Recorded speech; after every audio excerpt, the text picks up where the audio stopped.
À Conakry, l'hôpital de Donka accueille les malades atteints du Covid en Guinée. Et depuis quelques jours, il s'est équipé avec une technologie guinéenne. Désormais, pour diagnostiquer ses patients, le professeur So utilise cette tablette conçue dans le pays. Là, elle nous permet de prendre les paramètres vitaux. Nous avons à partir de ça la saturation. Voilà. Et donc nous avons la saturation qui est de 99%. Donc ça veut dire que l'oxygène est bien distribué dans tout l'organisme. Et puis nous avons la fréquence cardiaque qui est de 82.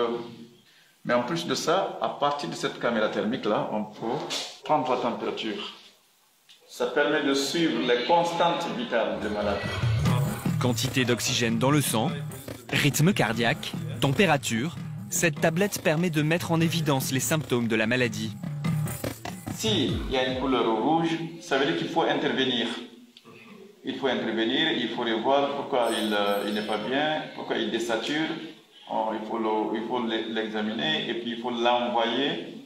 S'il a besoin de l'oxygène, il faut mettre de l'oxygène. S'il a besoin de beaucoup d'oxygène, d'ailleurs s'il désature beaucoup, il faut l'envoyer dans la salle de réanimation, etc., etc. Cette innovation, qui change la vie des professionnels de santé, c'est Muntaga Keita qui l'a conçue. Ce pionnier de la télémédecine travaillait déjà sur des projets de diagnostic à distance. Face à la pandémie, il a développé cette tablette en moins de 7 jours.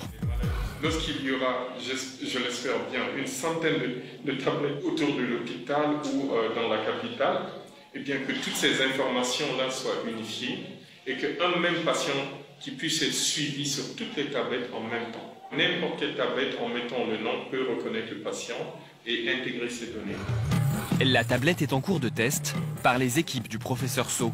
Si les tests sont concluants, l'hôpital devrait passer commande de plusieurs exemplaires. Prix catalogue, 3 000 $ pièce. Un prix qui pourrait baisser si les commandes sont importantes. De par nos propres innovations et tout ce que nous attendons, c'est une réactivité des pouvoirs publics au niveau des décisions, surtout changer la cadence, aller sur une cadence d'urgence plutôt que d'aller dans une cadence normale où on a le temps. Non, là, on n'a pas le temps.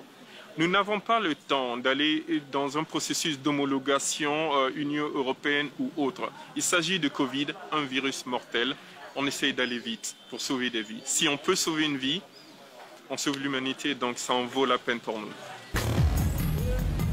Le vœu de Muntaga pourrait être exaucé. Déjà, plusieurs établissements de santé se sont montrés intéressés. Bientôt, la tablette guinéenne pourrait être exportée en Côte d'Ivoire, au Burkina ou encore au Ghana, mais aussi en Europe.